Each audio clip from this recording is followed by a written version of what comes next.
Ini satu kejutan yang sangat besar daripada Menteri Keselamatan Dalam Negeri. Ikuti terus ulasan kali ini kerana ianya berkaitan dengan Sanusi Mat Noor, Menteri Besar Kedah yang didakwa telah pun dikompaun RM500,000 isu kecurian nadir bumi. Wow, ini baru mengejutkan kita semua. Rupa-rupanya ada perkara yang kita tak pernah tahu tentang apa yang terjadi terhadap Sanusi. Saifuddin dakwa Sanusi dikompaun RM500,000 isu kecurian nadir bumi. Yang mengejutkan ialah, saya nak tanya Sanusi, kata Saifuddin. Sebagai Menteri Besar, kamu juga pengerusi MBI, Perbadanan Menteri Besar Kedah. Saya nak tanya, ada tak dapat surat daripada Fauzi Mustafa, Pengarah Tanah dan Galian Kedah pada hujung tahun lepas? Surat yang menghendaki Menteri ataupun MBI, Perbadanan Menteri Besar Kedah, membayar kompaun RM500,000 kerana mencuri nadir bumi di Kampung Chong Sik. Wah, ini satu persoalan yang besar. Rupa-rupanya ada pula perbuatan mencuri nadir bumi di Kampung Chong Sik. Kamu Menteri Besar, kamu pengerusi MBI, kamu dapat kompaun. Surat itu bertarikh 4 Oktober 2022 bersamaan 8 Rabiul Awal dialamatkan kepada pengerusi MBI. Kompaun di bawah Seksyen 246 Kanun Tanah Negara 1965. Kejadian 2.30 petang pada 24 September. Kejadian curi nadir di Kampung Chong, Mukim Sik, Kedah, katanya. Wow, ini satu pertanyaan yang luar biasa untuk Muhammad Sanusi Mat Noor yang didakwa sebagai mencuri nadir bumi di Kampung Chong Sik. Menteri Dalam Negeri Saifuddin Nasution Ismail semalam meminta penjelasan Muhammad Sanusi Mat Noor sama ada Menteri Besar Kedah itu telah menerima surat kompaun berjumlah RM500,000 berhubung dakwaan berlaku kecurian nadir bumi di Kampung Chong Sik. Ketua Setiausaha Pakatan Harapan PH itu berkata demikian ketika berucap pada jelajah Perpaduan Madani Peringkat Negeri Kedah dan Pelancaran Jentera Perpaduan Kedah di Guar Cempedak semalam. Turut hadir Perdana Menteri Anwar Ibrahim, Timbalan Perdana Menteri yang juga Presiden UMNO Ahmad Zahid Hamidi dan Presiden Amanah Muhammad Sabu. Saifuddin juga berkata apa yang didedahkan beliau malam ini hanyalah permulaan dan akan ada lagi siri pendedahan dengan dokumen lengkap berhubung perkara itu. Kita percaya rakyat Kedah cerdik. Jangan pernah pandang rendah kebijaksanaan rakyat Kedah. Yang ini yakinlah kita akan turun dan terangkan dengan elok dalam siri penerangan kita. Mudah-mudahan paling kurang 19 kerusi Dewan Undangan Negeri pada pilihan negeri akan jadi kenyataan, kata beliau lagi. Menjadi persoalan kita ialah sejauh mana kebenaran yang disebutkan oleh Saifuddin ini apabila Sanusi dikatakan dikompaun RM500,000 kerana kecurian nadir bumi. Yang menariknya ialah penyataan ataupun persoalan ini cukup lengkap. Dalam satu-satu pendakwaan di mahkamah, kalau selengkap ini, ianya sudah membawa satu perkara yang jelas, iaitu sah ada kes. Saya nak tanya Sanusi, sebagai Menteri Besar, kamu juga pengerusi MBI, Perbadanan Menteri Besar Kedah, saya nak tanya, ada tak dapat surat daripada Fauzi Mustafa, Pengarah Tanah dan Galian Kedah pada hujung tahun lepas, surat yang menghendaki MBI membayar kompaun RM500,000 kerana mencuri nadir bumi di Kampung Chong Sik. Kamu Menteri Besar, kamu pengerusi MBI, kamu dapat kompaun. Surat itu bertarikh 4 Oktober 2022 bersamaan 8 Rabiul Awal dialamatkan kepada pengerusi MBI. Kompaun itu di bawah Seksyen 246 Kanun Tanah Negara 1965, kejadian 2.30 petang pada 24 September, kejadian curi nadir bumi di Kampung Chong, Mukim Sik, Kedah, katanya. Ini pendedahan daripada Ketua ataupun Menteri Dalam Negeri Saifuddin Nasution Ismail. Beliau memohon supaya Sanusi memberi penjelasan penuh tentang surat kompaun berjumlah RM500,000 ini kerana kecurian nadir bumi tersebut. Kita tunggulah apa kata daripada Muhammad Sanusi Maknor. Yang menariknya lagi, Ketua Setiausaha ini juga berkata dia berjanji akan mendedahkan. Ini hanya satu permulaan, kata beliau. Dia akan dedahkan lagi siri pendedahan yang lebih lengkap dengan dokumen yang lebih lengkap berhubung perkara itu. Persoalan sekarang ialah benarkah atau tidak. Kalau tak benar, ini kerja Sanusi, maka kerja Sanusi yang seterusnya saman menteri tersebut. Kalau tak benar, sebab ini boleh merosakkan nama beliau. Tapi kalau benar, orang kata berani kerana benar, takut kerana salah. Ada orang juga kata, kalau diam-diam ada dua perkara, sama ada sudah takut atau sudah setuju. Tak tahulah mana satu yang betul. Sebelum kita berpisah, sila tinggalkan komen Anda, share video ini, kita jumpa lagi. Bye-bye. Selamat pagi, salam sejahtera. Terima kasih kerana bersama dengan saya di Nazilin Unity Channel. Ini isu yang paling hangat membabitkan Sanusi Maknor, Menteri Besar Kedah yang paling menimbulkan kontroversi baru-baru ini apabila didakwa menghina Sultan Selangor. Walaupun telah meminta pengampunan daripada Sultan Selangor, namun ia menimbulkan persoalan yang sangat besar apabila Menteri Transformasi Undang-Undang di Parlimen Malaysia iaitu Azalina Othman Said mengatakan bahawa kesalahan undang-undang tak selesai dengan mohon maaf, sehingga netizen bertubi-tubi menyeru supaya kerajaan tidak menerima permohonan maaf daripada Sanusi Maknor itu. Mereka mengatakan bahawa kalau ini diteruskan nanti akan ada yang akan jadi ikutan, iaitu yang disebut duluan atau ikutan. Nanti orang akan buat lagi dan akan hanya minta maaf, kata mereka. Mereka menuntut supaya kerajaan tidak hanya membiarkan isu itu diselesaikan dengan hanya memohon maaf. Mereka kata kalau rakyat biasa yang melakukan kesalahan tak tahulah apa yang terjadi, kata mereka. Mungkin rakyat itu telah pun direman, telah pun ditangkap, telah pun didakwa, kata mereka. Dan ada juga yang mengatakan bahawa oleh kerana Sanusi ialah pemimpin yang besar dan pemimpin yang boleh menyebabkan lebih besar kerosakannya kerana membeli pengaruh yang sangat besar, oleh kerana dia adalah pemimpin. Jadi mereka kata Sanusi boleh memohon maaf tetapi perlu ada tindakan undang-undang. Ini disahkan sendiri oleh Azalina Othman Said dengan mengatakan bahawa kesalahan undang-undang tak selesai dengan hanya mohon maaf. Membangkitkan isu memecah belah, mengganggu ketenteraman awan dan tidak menghormati institusi raja-raja adalah satu kesalahan di sisi undang-undang, kata Menteri di Jabatan Perdana Menteri Undang-Undang dan Reformasi Institusi Azalina Othman Said. Adakah anda juga setuju dengan Azalina Othman Said bahawa kesalahan Sanusi menghina ataupun tidak menghormati institusi raja-raja ini adalah satu tindakan yang juga tidak boleh diselesaikan dengan hanya mohon maaf?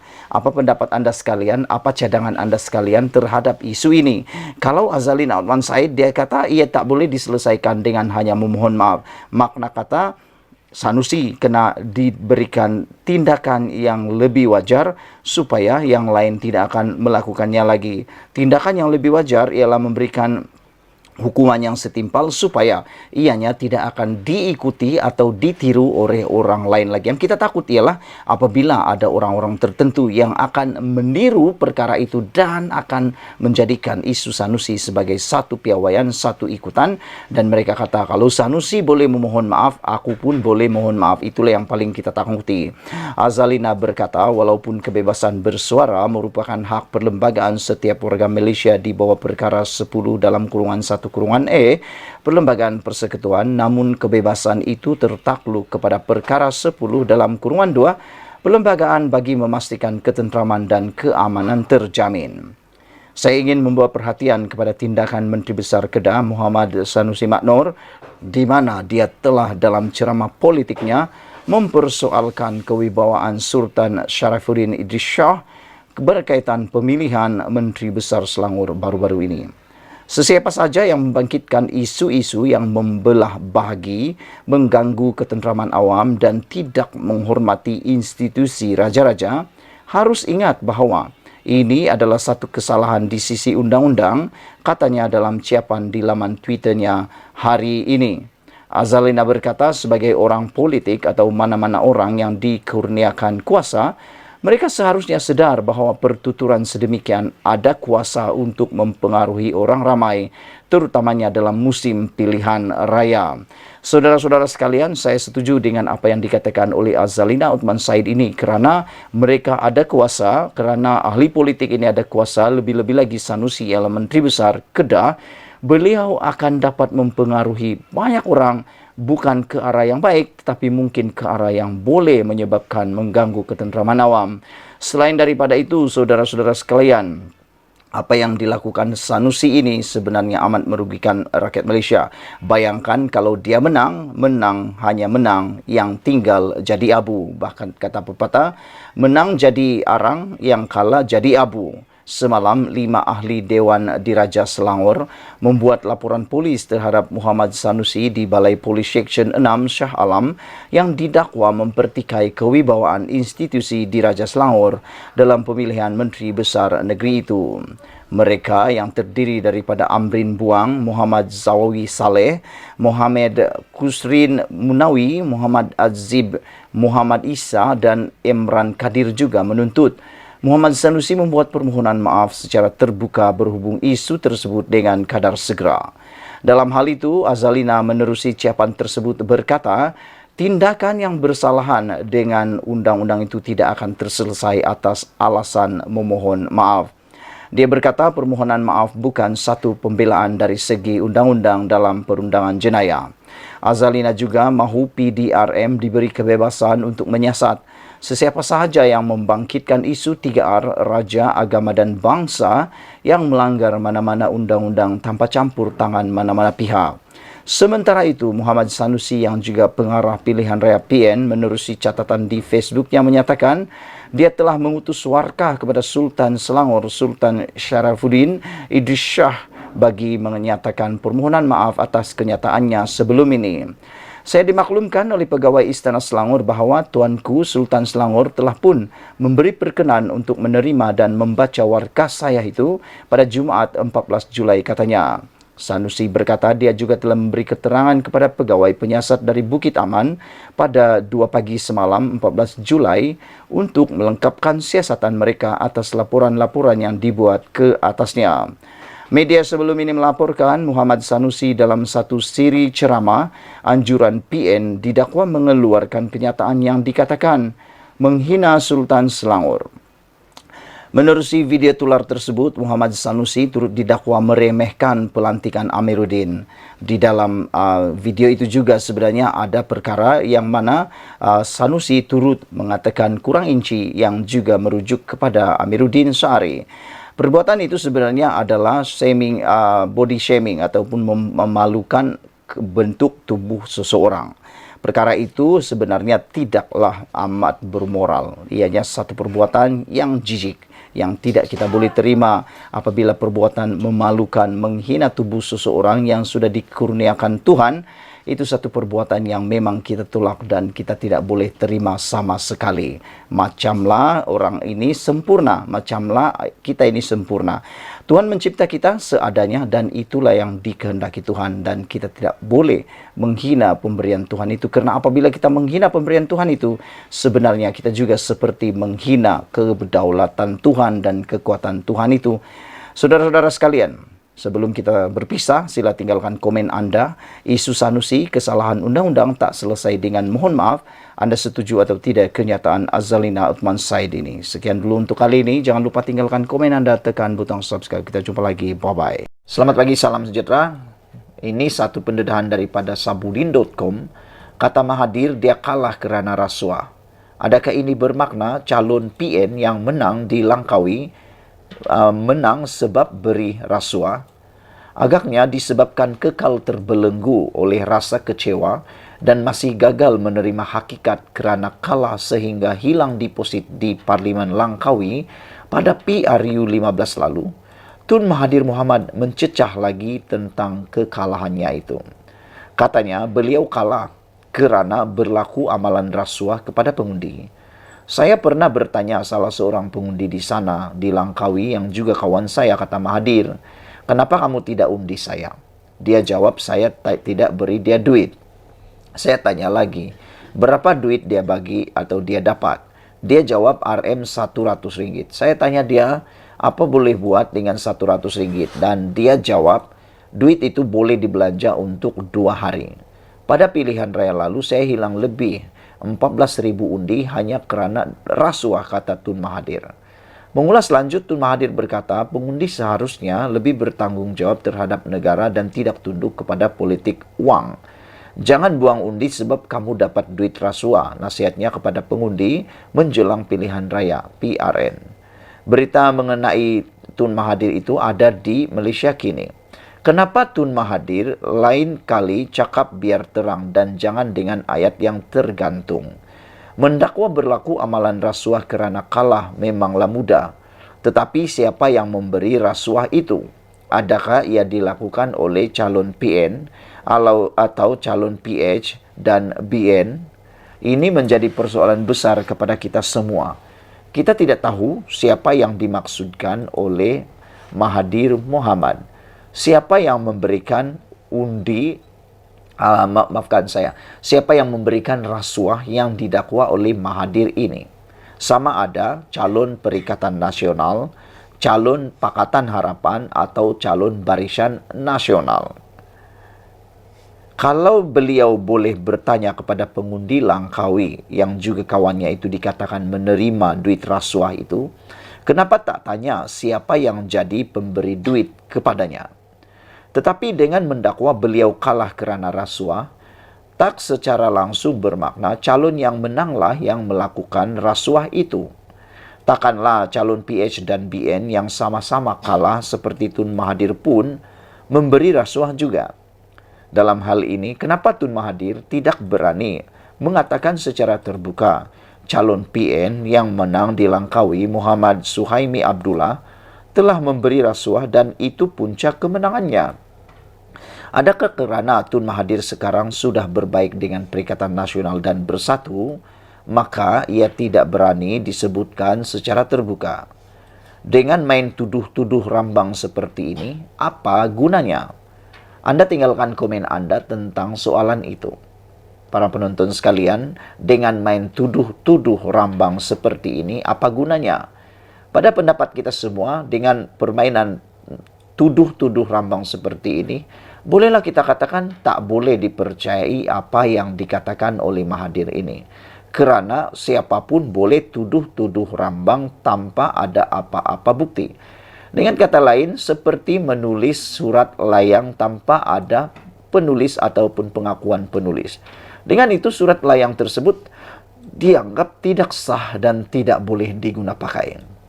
Apakah dengan mengaitkan kekalahannya dengan rasuah, ia bermakna semua calon pejuang yang hilang deposit di seluruh negara pada PRU15 juga disebabkan rasuah? Lagi pula, kenapa Tun Mahathir tidak membuat laporan polis atau meletakkan atau melakukan petisyen bantahan atas kekalahannya jika benar ada amalan rasuah berlaku? Kenapa terus bising dan mencecah tak habis-habis di media saja? Itu persoalan Sabudin yang saya juga soal sama-sama. Kenapa hanya bising dalam media saja dan tidak membuat laporan polis serta melakukan petisyen bantahan? Karena baru-baru ini kita tahu beberapa petisyen telah pun dilancarkan, antaranya di Putrajaya, di Marang dan Kuala Terengganu. Salah satu petisyen itu telah menang, yaitu di Kuala Terengganu. Kenapa Mahathir tak buat? Adakah itu menunjukkan Mahathir sebenarnya hanya main cacah-cacah saja dan tidak ada bukti, sebenarnya hanya mahu menyatakan kekecewaan semata-mata? Dan menjadi persoalan besar lagi ialah siapakah yang dituduh oleh Mahathir memberikan rasuah ini? Adakah daripada calon Perikatan Nasional atau calon Pakatan Harapan atau Barisan Nasional? Tapi kalau melihat pada keputusan pilihan raya ini, kalau dilihat ditambah undi Barisan Nasional, Pakatan Harapan dengan Mahathir Mohamad, undi dicampur semua daripada Barisan Nasional Pakatan Harapan dan Pejuang, masih tidak dapat mengalahkan, masih tidak boleh mengalahkan jumlah undi daripada Perikatan Nasional, yaitu Muhammad Suhaimi, dengan jumlah 25.463 undi.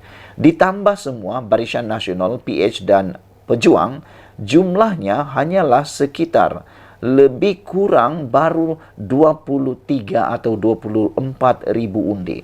Makna kata Perikatan Nasional masih di hadapan mengalahkan Mahathir Mohamad. Jadi saudara-saudara sekalian, sekali lagi menjadi persoalan kita ialah siapa sebenarnya yang dituduh didakwa oleh Mahathir ini memberi rasuah dalam pilihan raya baru-baru ini sehingga beliau kalah teruk dalam pilihan raya tersebut. Saudara-saudara sekalian, apabila Mahathir mendakwa perkara ini memang menarik. Bayangkan saja, beliau seakan-akan mempunyai data yang cukup. Apabila dia kata, salah seorang daripada rakan beliau yang telah dia tanya, kenapa tidak mengundi beliau dalam pilihan raya baru-baru ini, dia jawab, sebab telah pun diberi RM100. Mahathir tanya lagi, kenapa buat apa dengan RM100 itu? Dia kata dia boleh belanja untuk 2 hari. Pada pilihan raya lalu, saya hilang lebih 14.000 undi hanya kerana rasuah, kata Mahathir. Begitu yakinnya Mahathir bahwa dia kalah dalam pilihan raya itu kerana rasuah. Pada pendapat Anda semua, apa sebabnya sebenarnya Mahathir kalah? Adakah kerana rasuah yang telah beliau nyatakan ini? Ataupun memang rakyat di Langkawi sudah kesian terhadap Mahathir yang sudah terlalu tua untuk dimenangkan, untuk mentadbir, untuk menang di parlimen tersebut. Mungkin ahli parlimen itu diberikan rehat oleh pengundi di parlimen itu bukan kerana rasuah, tapi untuk memberikan laluan kepada Mahathir untuk berehat sebenarnya. Mungkin itu sebabnya mereka tidak undi lagi Mahathir, supaya Mahathir ada masa untuk berehat menjelang di hari tua beliau ini. Sekian dulu untuk kali ini. Jangan lupa tinggalkan komen Anda, apa pendapat Anda tentang isu kali ini. Kita jumpa lagi. Malaysia kita punya, kita juga sama-sama cintai Malaysiaku. Bye-bye. Selamat pagi, salam sejahtera. Terima kasih karena bersama dengan saya di Nazilin Unity Channel. Pengakuan Mahathir ini paling luar biasa yang tak pernah kita dengar sepanjang saya memerhatikan politik di Malaysia ini dan juga mengulas tentang politik di Malaysia. Inilah kali pertama Mahathir buat pengakuan yang paling mengejutkan ini. Ada orang kata dengan pengakuan Mahathir ini, mereka kata Mahathir mungkin dah mula nyanyuk. Mereka kata mungkin dah mula terlalu tua untuk mengikuti politik di Malaysia ini. Apa pendapat kamu? Ini komen atau ini pengakuan Mahathir. Beliau kata Mahathir dakwa hilang deposit di Langkawi sebab rasuah. Kita tahu dalam PRU 15 yang lalu, Mahathir telah pun kalah teruk di Parlimen Langkawi. Bahkan semua rakan-rakan Mahathir juga pun kalah teruk dalam pilihan raya tersebut sampai semuanya hilang deposit. Dengan pengakuan Mahathir ini menjadi satu persoalan besar. Adakah ini satu pengakuan Mahathir bahwa beliau sebenarnya masih relevan dalam dunia politik? Apa pendapat kamu? Adakah ini pengakuan Mahathir secara tidak langsung bahwa kalau bukan rasuah dia akan menang? Jadi kalau begitu, ini juga satu pengakuan Mahathir, ada wujudnya rasuah. Mungkin ada wujudnya rasuah dalam pilihan raya melibatkan Parlimen Langkawi. Dr. Mahathir mendedahkan kekalahannya di kerusi Parlimen Langkawi pada PRU lalu adalah disebabkan amalan rasuah. Jadi dengan ini, seperti di Kuala Terengganu, keputusan pilihan raya telah pun dibatalkan, maka dengan itu, Mahathir sepatutnya bukan buat sidang media, bukan membuat pendedahan dalam sidang media tentang amalan rasuah ini. Dia patut membuat laporan kepada Suruhanjaya Pilihan Raya dengan segera. Apa tujuan Mahathir buat sidang media seperti ini? Ianya tidak ada makna langsung nak buat sidang media dengan nak buat petition. Petition itu berbeza. Buat sidang media dengan petition itu luar perbezaannya tak sama langsung. Dan adakah dengan tindakan pendakwaan ataupun tindakan pendedahan Mahathir ini akan membuatkan ahli parlimen di Langkawi itu akan menyaman Mahathir? Nah, baru-baru ini Mahathir dan Perikatan Nasional telah pun bersahabat melalui meja bulat, melalui proklamasi Melayu. Sekarang ini Mahathir mula menyerang pula ahli parlimen Perikatan Nasional yang menang di parlimen Langkawi. Jadi di mana persefahaman antara Mahathir dengan kawan-kawan beliau yang sudah satu meja dalam proklamasi Melayu tersebut?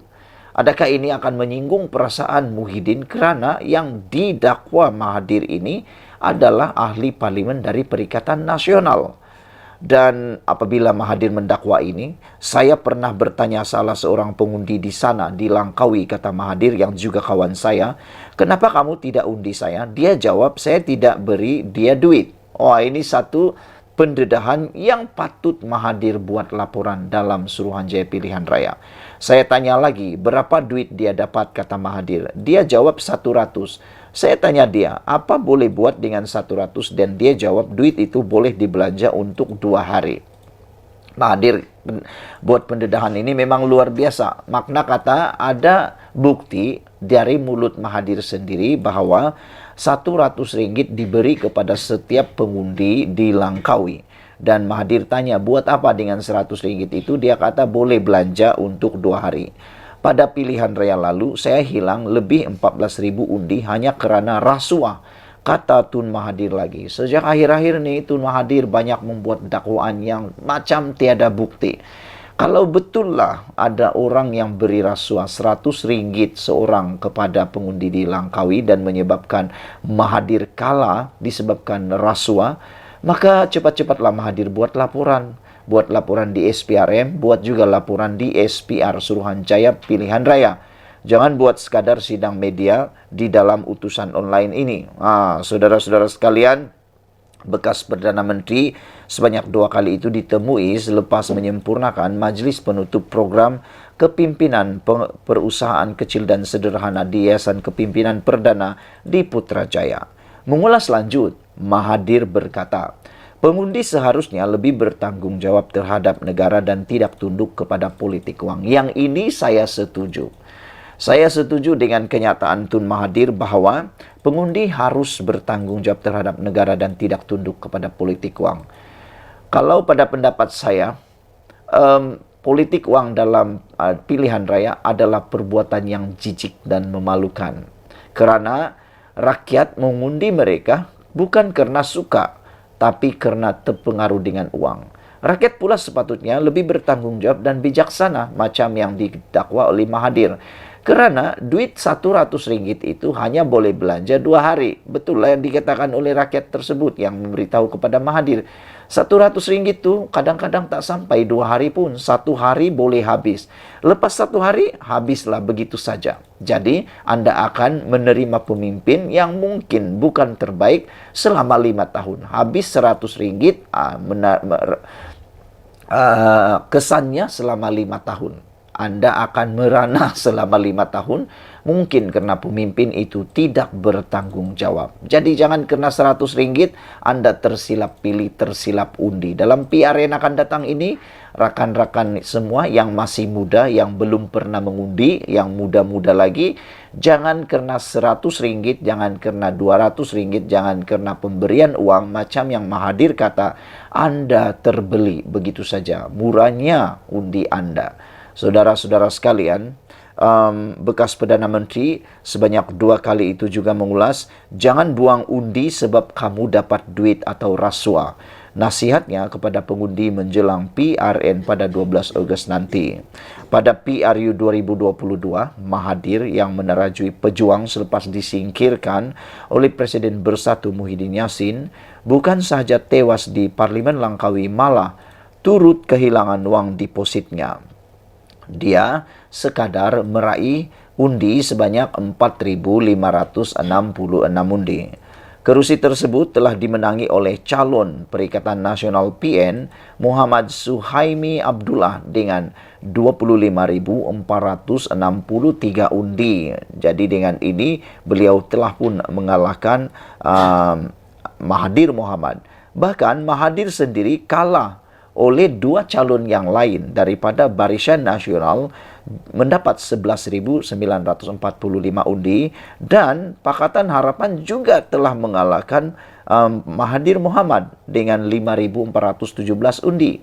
Makna kata Mahathir ni, kalau kata dia kalah oleh rasuah, boleh jadi persoalan. Kerana Mahathir bukan dikalahkan oleh hanya satu orang calon daripada Perikatan Nasional, tetapi Mahathir turut kalah daripada Barisan Nasional juga Pakatan Harapan.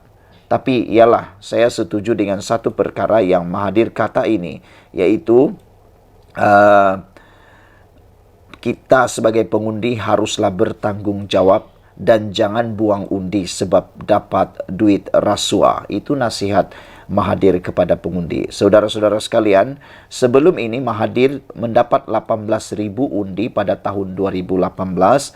2013, Mahathir tidak bertanding di kawasan Langkawi, dimenangi oleh Parti UMNO dengan 21.407 undi.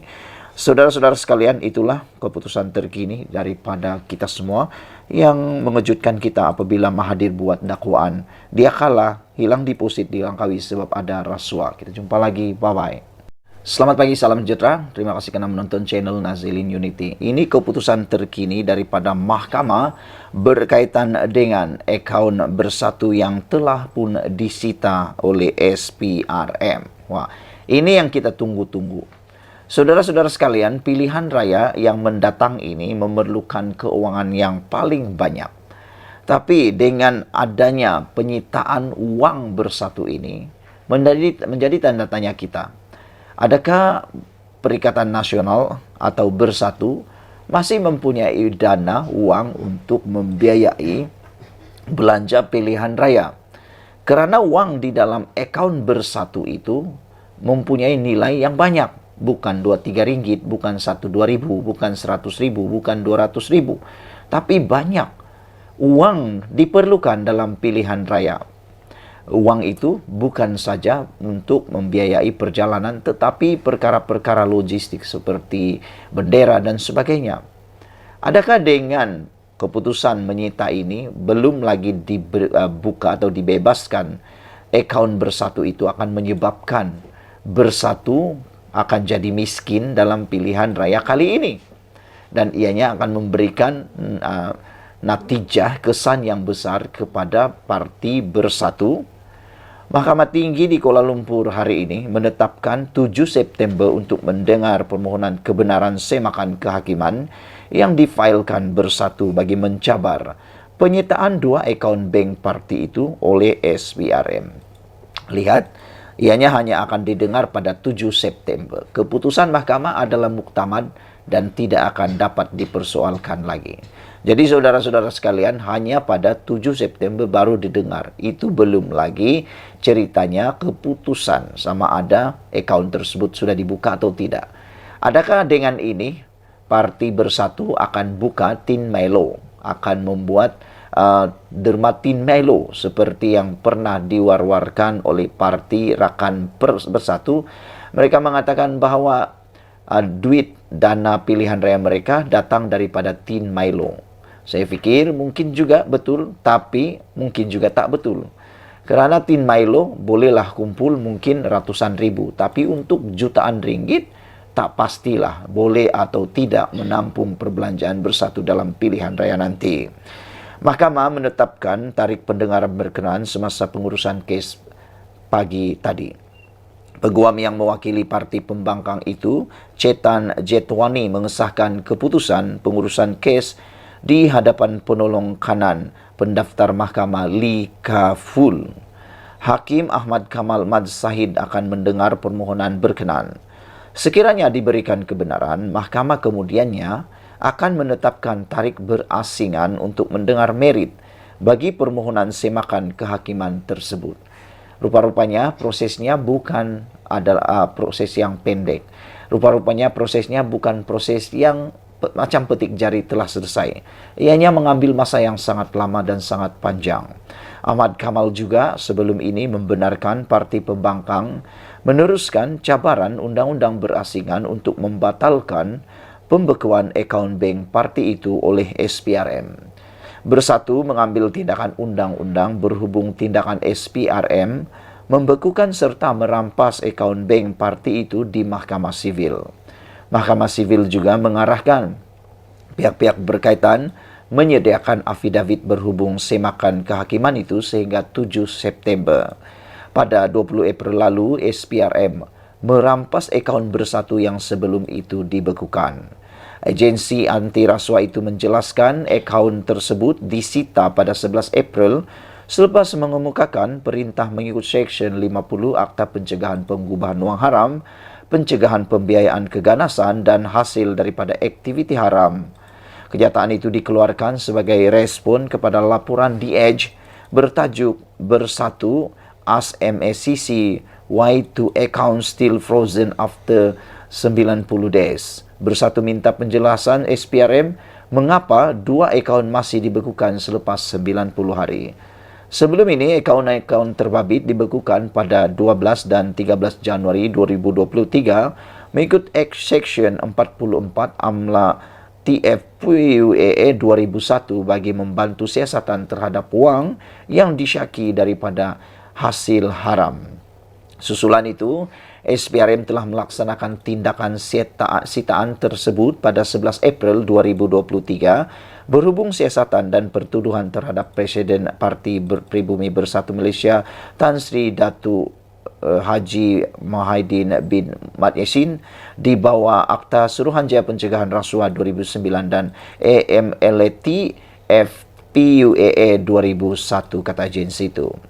Bersatu berkata, perintah rampasan itu meragukan dan telah diundurkan pada 11 April sedangkan pengumuman oleh SPRM dibuat pada 20 April. Justru agensi itu didakwa enggan melaksanakan perintah rampasan sehingga hari ini. Pada 20 Mac lalu, Muhyiddin mengaku tidak bersalah terhadap 4 pertuduhan penyalahgunaan kuasa dan 2 pertuduhan pengubahan wang haram yang melibatkan RM 232.5 juta. 4 pertuduhan penyalahgunaan kuasa di bawah Seksyen 23 dalam kurungan 1 Akta SPRM 2009 di mana Muhyiddin didakwa menggunakan jawatannya sebagai Perdana Menteri dan Presiden Bersatu ketika itu bagi mendapatkan rasuah sebanyak RM 232.5 juta daripada 3 syarikat dan seorang individu antara 1 Mac 2020 dan 20 Ogos 2021. 3 syarikat tersebut ialah Bukhari Equity Sdn Bhd, Nepturis Sdn Bhd dan Mamfur Sdn Bhd. Manakala individu terbabit adalah Azman Yusof. 2 pertuduhan pengubahan wang haram dinyatakan di bawah Seksyen 4 dalam kurungan 1 kurungan B AMLA TF PUA 2001 yang dibaca bersama Seksyen 87 dalam kurungan 1 akta yang sama. Individu berusia 76 tahun itu didakwa menerima RM 120 juta hasil daripada aktiviti haram daripada Bukhari Equity Sdn Bhd antara 25 Februari 2021 dan 8 Julai 2022. Tuduhan itu tidak mengatakan bahawa pembayaran dibuat kepada Muhyiddin. Justru ia merupakan sebab mengapa akaun bank pribadinya tidak pernah dibekukan. Pengubahan wang haram itu didakwa dilakukan dengan menerima wang yang dimasukkan ke akaun Bersatu. Menurut portal web rasmi Bank Negara Malaysia, pengubahan wang haram ialah proses menukar wang tunai, dana atau harta yang diperoleh daripada aktiviti jenayah untuk dilihat sebagai sah. Saudara-saudara sekalian, seperti yang saya katakan di awal daripada pendedahan ini, adakah Parti Bersatu akan jadi parti yang miskin pada pilihan raya kali ini? Sekian dulu untuk kali ini. Jangan lupa tinggalkan komen Anda, tekan butang subscribe. Kita jumpa lagi. Bye-bye. Selamat pagi, salam sejahtera. Terima kasih kerana bersama dengan saya di Nazilin Unity Channel. Habislah Muhyiddin Yassin, habislah Perikatan Nasional, kata seorang netizen merujuk kepada satu keputusan di Dewan Rakyat hari ini, di Parlimen hari ini. Maka dengan ini disahkan Perikatan Nasional confirm hilang satu kerusi. Satu orang ahli parlimen bolehlah dikata dengan tanda petik dipecat daripada Dewan Rakyat gara-gara perbuatan salah laku dalam pilihan raya baru-baru ini. Sebelum kita teruskan ulasan kali ini, jangan lupa tinggalkan komen Anda, tekan butang subscribe. Dan tekan butang subscribe itu percuma. Saudara-saudara sekalian, hari ini disahkan Dewan Rakyat mengumumkan kekosongan kerusi Kuala Terengganu. Speaker Dewan Rakyat Johari Abdul hari ini mengumumkan kekosongan luar jangka bagi bahagian pilihan raya Parlimen P36 Kuala Terengganu. Saya telah menerima suatu surat bertarikh 13 Julai lalu daripada pengerusi SPR yang memaklumkan bahawa selaras dengan perkara 54 dalam kurungan 1 Perlembagaan Persekutuan telah berlaku kekosongan luar jangka bagi bahagian pilihan raya Parlimen P036 Kuala Terengganu. Ini berikutan penyandang jawatan Ahmad Amzad Mohamed alias Hashim yang tidak mengemukakan sebarang rayuan yang berakhir pada 11 Julai lalu selaras dengan Seksyen 36A Akta Kesalahan Pilihan Raya 1954 kepada pihak Mahkamah Persekutuan, katanya. Sehubungan itu, Johari berkata pihak SPR akan mengadakan satu pilihan raya bagi mengisi kekosongan tersebut dalam tempoh 60 dari tarikh kekosongan berkenaan. Saudara-saudara sekalian, dengan ini ada beberapa penganalisis politik dan juga pengkritik politik mengatakan adakah PAS bersetuju bahawa dengan keputusan ini PAS mengiyakan bahawa wujud rasuah, wujud sogokan dalam pilihan raya melibatkan PAS. Kerana dengan tidak mengemukakan rayuan tersebut, maka mereka bersetuju bahawa sah ada kesalahan rasuah dalam pilihan raya membabitkan ahli parlimen ini. Dan ada juga netizen ataupun penganalisis politik mengatakan dengan tidak adanya rayuan begini, mereka mengatakan sah bahawa bekas ahli parlimen yang telah kalah kerana dibatalkan kemenangan ini melakukan kesalahan sogokan alias rasuah ketika pilihan raya kepada para pengundi. Mereka bertanya, adakah ini adalah kesalahan yang patut diambil kira sebagai kesalahan biasa oleh SPRM dan SPRM turut perlu mengambil tindakan yang sama. Kata mereka, kalau tidak nanti akan berulang lagi perbuatan merasuah pengundi sehingga perkara ini akan berlaku lagi. Jadi saudara-saudara sekalian, ada yang mengatakan bahawa ahli parlimen yang telah pun didapati bersalah ini dan tidak pula merayu, perlulah diharamkan penyertaan beliau seumur hidup di dalam pilihan raya dan tidak lagi dicalonkan semula dalam pilihan raya, kata mereka. Apa pendapat Anda semua tentang pendapat netizen tersebut? Adakah Anda juga sependapat dengan mereka? Kalau saya setuju. Saya setuju sesiapapun, tidak kiralah apakah parti politiknya dari kerajaan atau pembangkang, kalau didapati bersalah dan mengaku pula secara tidak langsung mengaku pula bahawa memang wujud rasuah dalam pilihan raya tersebut, sogokan dalam pilihan raya tersebut, perlulah ahli parlimen itu atau calon tersebut diharamkan seumur hidup untuk bertanding dalam mana-mana pilihan raya lagi. Ini sebagai hukuman yang paling terbaik untuk beliau. Lagi pula, perbuatan rasuah itu tidak kiralah apa niatnya, di bahagian manakah, apa caranya. Kalau ia rasuah, ia tetap rasuah. Tidak ada kata rasuah itu hendak niatnya nak buat ini, nak bantu itu dan sebagainya.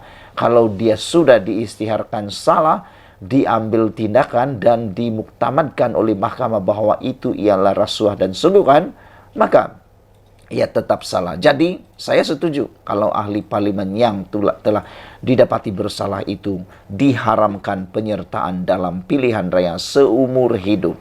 Biar orang lain yang bersih yang ambil peluang menjadi calon dalam pilihan raya. Pada 27 Jun lalu, Mahkamah Pilihan Raya Terengganu membatalkan kemenangan Ahmad Amzad mewakili PAS. Keputusan dibuat Hakim Muhammad Firuz selepas pihak pempetition iaitu calon Barisan Nasional Muhammad Zubir Embong berjaya membuktikan wujudnya unsur rasuah ketika kempen PRU 15. Hakim berkata, walaupun Pempetition tidak dikemukakan sebagai saksi, bukti-bukti lain mencukupi untuk mengisytiharkan kerusi bagi Parlimen Keluar Terengganu terbatal dan tidak sah mengikut Seksyen 36 Akta Kesalahan Pilihan Raya. Bagaimanapun, mahkamah membenarkan penangguhan keputusan selama 14 hari bagi membolehkan responden membuat rayuan dan pemfailan permohonan rasmi penggantungannya sebagai ahli Parlimen Kuala Terengganu. Namun, Setiausaha Agung PAS Taqiyuddin Hassan berkata, mereka memutuskan untuk tidak merayu atas keputusan mahkamah itu atas pertimbangan memikirkan nasib rakyat. Saya sampai sekarang tidak dapat connect di mana perkara yang dapat pertimbangan memikirkan rakyat dengan tidak merayu tersebut. Kalau difikir-fikirkan, kalau memikirkan nasib rakyat, maka haruslah ada tindakan rayuan. Dengan tidak ada tindakan rayuan ini, secara tidak langsungnya menunjukkan bahwa seakan-akan mereka setuju bahwa ada rasuah. Memang ada rasuah. Katanya jika rayuan dikemukakan, masa yang lama sehingga 6 bulan diperlukan untuk diselesaikan pula di peringkat Mahkamah Persekutuan. Sepanjang tempoh itu, katanya, rakyat di Kuala Terengganu mungkin terabai apabila tiada ahli parlimen yang mewakili mereka. Ini kata Hamzah Zainuddin atau Taqiyuddin Hassan, maafkan saya, oleh Taqiyuddin Hassan. Tambah Taqiyuddin, PAS juga berpendapat berdasarkan keputusan mahkamah pada 27 Jun lalu, tidak ada halangan untuk calon yang sama untuk bertanding sekali lagi di kawasan itu.